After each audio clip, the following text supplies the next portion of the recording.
Welcome to the Tantra and Yoga podcast.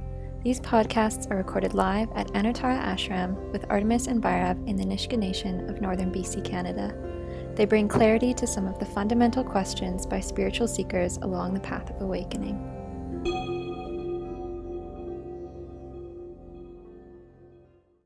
As we're bringing awareness into these aspects of ourselves that we've been identified with, non-virtuous things or whatnot, and so much is dissolving so quickly of our understanding of who we are. I guess maybe I'll describe it through personal experience. It's just like being in a space okay, everything I thought I knew about myself is kind of irrelevant now.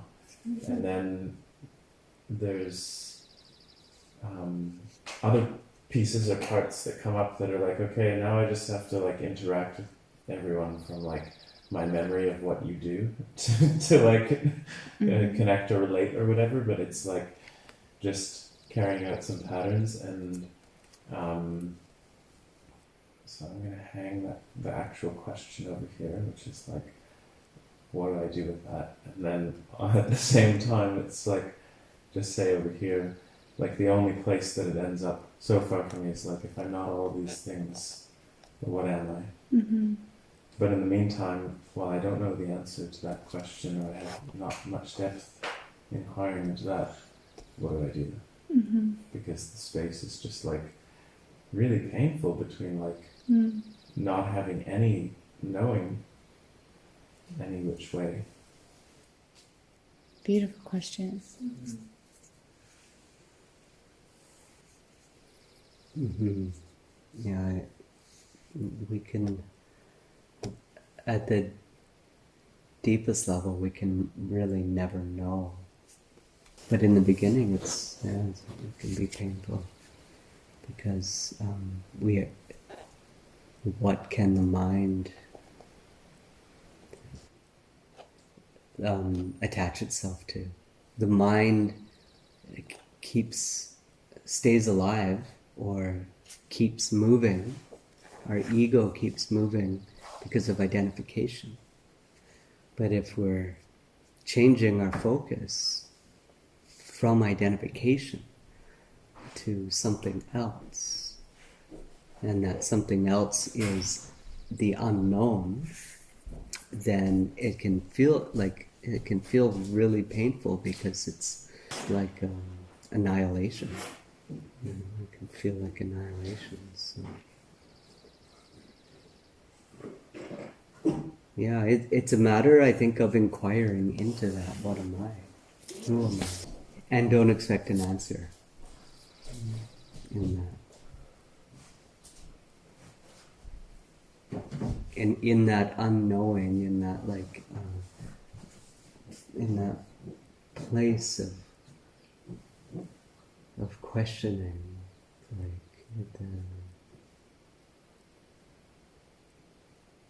the answer is not what we least expect. It just brings us back into being and into that presence.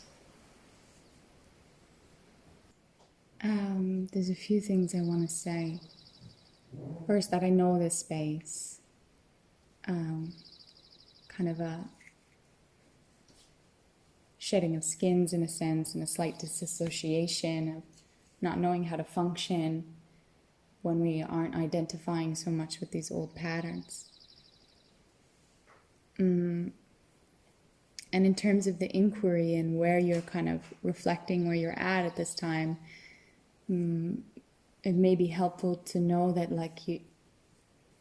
you won't find anything. There's not going to be a place where you'll land where you'll be able to say, now I know who I am. But through inquiry, you will continue to deepen and be. So you'll never see or find, but you will be more and more. And as you stabilize in a sense, because there's not a you that stabilizes in a place, but as you continue to inquire and deepen into yourself, there will be an ease here that then without investment or without care, but not that you don't care about people, but without being swayed by all of the things of the world, you contentedly watch conversation happen and watch, but not in like I'm over here and conversation is happening over there, but more of this like how beautiful it is that the mind still knows how to talk, and this person, how grateful I am to have it so that I can relate and connect to myself through other persons. And so that might feel like a big jump right now as well. But one thing that I want to try to seam together is this place of inquiry and this place of being a person connecting. And as Bhairav, again, just to reiterate it in a different way, what he's saying, to learn to inquire as we're moving about in the world, not just when we're sitting on our cushion, but to it can be wonderful to have a conversation with someone and then maybe they get up and leave, or even while you're talking to all of a sudden be like, where am I right now? As these words are flowing, where am I in this space? Or maybe you need them to leave when the inquiry is still kind of fresh, and just to be like, who was I identifying with? Or there's a part of me that loved that conversation, or there's a part of me that hated that conversation, and what part of my ego is that revealing to me in this moment?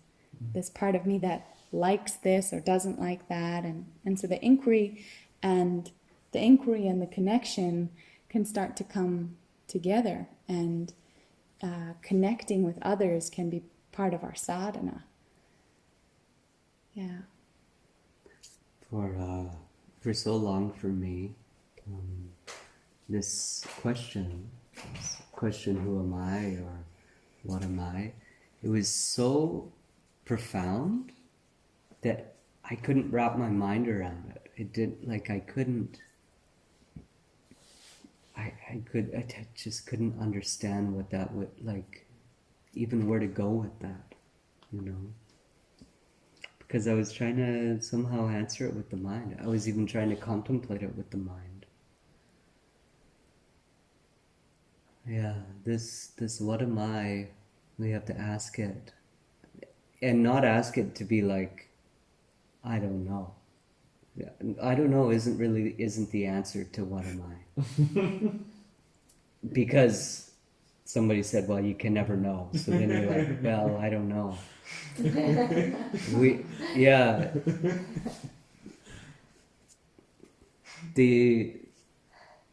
just have to rest in that open awareness that comes in just the profoundness of the question. Because it's there. When we ask this question, we just have to be attentive to that openness, that open awareness, which is silent and which is still. And we can put a lot of words, that aren't any of them.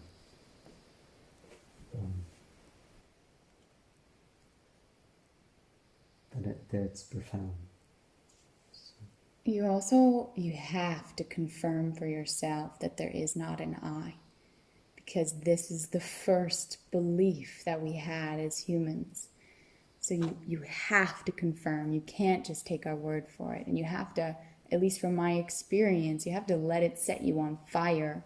That it's like, when I discover what the I is, like for me, I felt adamantly when I first came to inquiry that when I discover what the I is, everything will be solved in my life.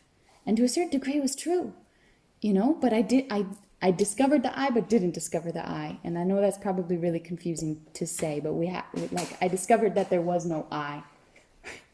And I had to and then it's not like, okay, I've discovered there's no I, done. But you keep confirming, especially because it's so quick to come back. We destroy the ego and it reassembles itself.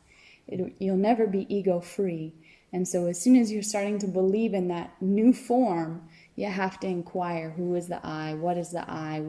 where am I use the word investing, where am I investing in the story and thinking that, so you have to confirm for yourself where the source of the I comes from. And in continuing to inquire, you start to, as Muji Baba says, you start to give off the scent, you start to give off the scent of peace and contentment and joy and all of these things. And person's still there, but it becomes less and less of a problem. And like I say, more of a joy to just watch it interact and, yeah. I guess you could think of mind as being in the sky, open sky, or a bird flying through the sky in the clouds of who you think you are, just passing through, and different storm clouds, and you can just watch it, and you could be watching it the whole time, seeing it. It's like, is this me? Is this me? And you're still flying through. Yes, sure. Like the open.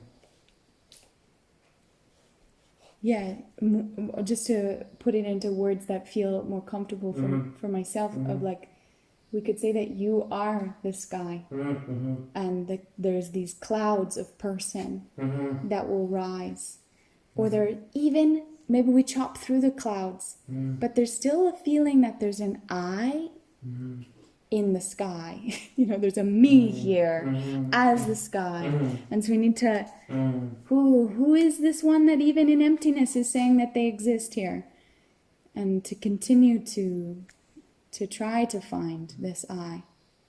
Yeah.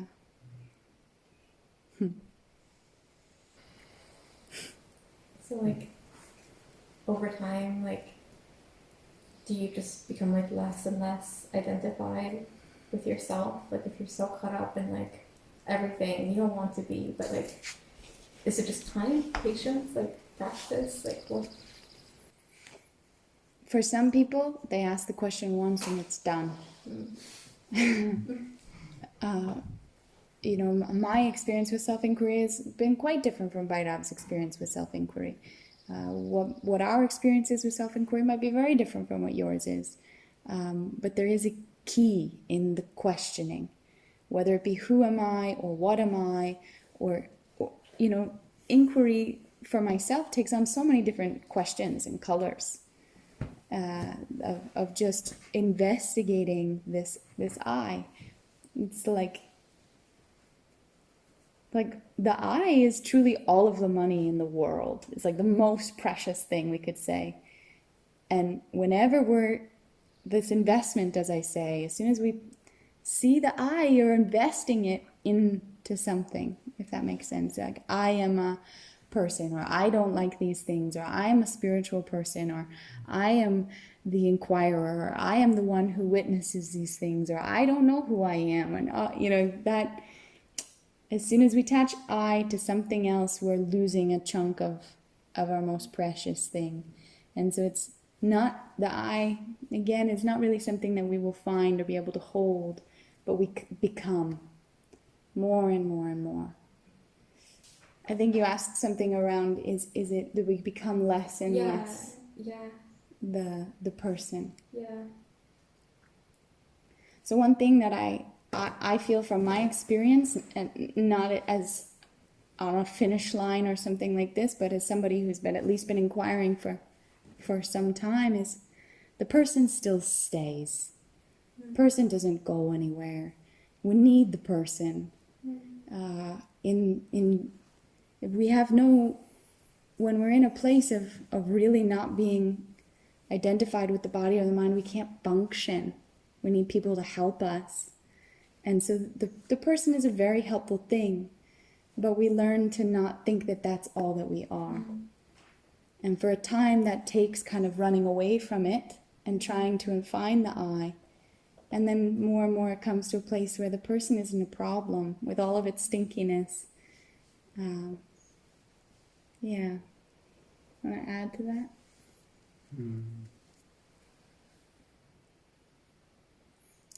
Yeah, and in that, I feel as well that the person will tend to harmonize to some degree. There will be still like deep-rooted mental tendencies and things like this that are hard to shake, like different habits that we might have, but that the person tends to be more at peace, even with those negative habits. They're more at peace with those things where it would have driven them crazy before because they're too good for that. They're a spiritual person and all of this. So it just having more of this peacefulness is something that naturally starts to come about. More joy, maybe.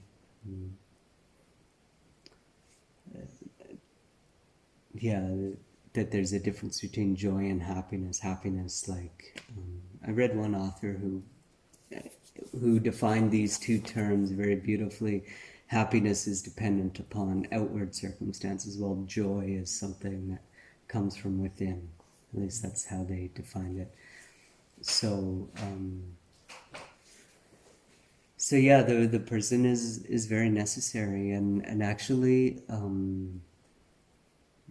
on a tantric path, it's looking directly towards embodying, having it being an embodiment of the divine, rather than, I don't know, trying to leave the person behind. Oh, I don't like that, so, because that, we can get into then spiritual bypassing, you know. We start to understand some things maybe quickly, as it happens for some people, and then we bypass that person. We're no longer, just looking away from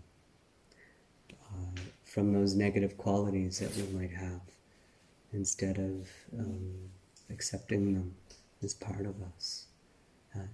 Not to say that they can't dissipate over time, but to really see, who am I, not only as spirit, but who am I also in accepting of the person, of what's happening in the life situation at the moment, and being peaceful with that, and also working to change that, but not cutting ourselves down and all the rest. There's something else that I just feel to kind of share, which is maybe slightly off topic in a sense, but I feel is really important, and I wish somebody had said this to me, which is just simply that there will still be pain, but there won't be suffering. So you're still sad when your dog gets hit by a car, but it isn't like, months of depression or so on like this, and suffering still comes in my life, but less and less. And anxiety, as I briefly mentioned, was a big part of my life for some times. And anxiety still comes. But now I don't try to do anything about it. I try to explain it to Choki sometimes that it's like a fart in the wind. There's nothing you can do. You can get really upset that the fart was there. You can try to fan and make it go away. But at the end of the day, it's just going to pass. And so just let it be there, let it go by. And it's a lot, that's where the suffering comes. And this shouldn't be here, and how come we need to build a wall to stop the smell, and this kind of thing.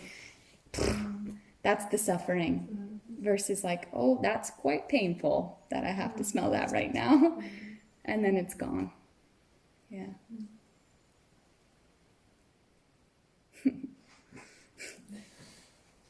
Did that come to you as you farted in the wind? No. Choki's just a fellow fart joke lover, so she really she liked that one.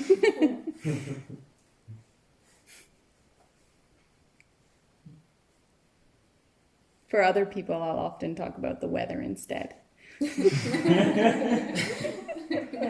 Trying to stop the rain, it's can't help it.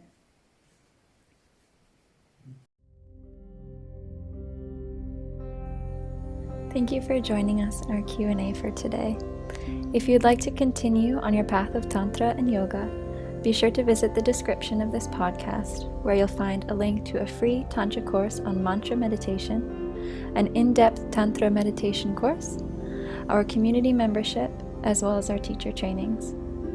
We have 200, 300, and 500 hour certified Yoga Alliance trainings that blend traditional and contemporary methods so that you can learn and teach authentic yoga in the modern world. We hope to see you at our school. Hari Om.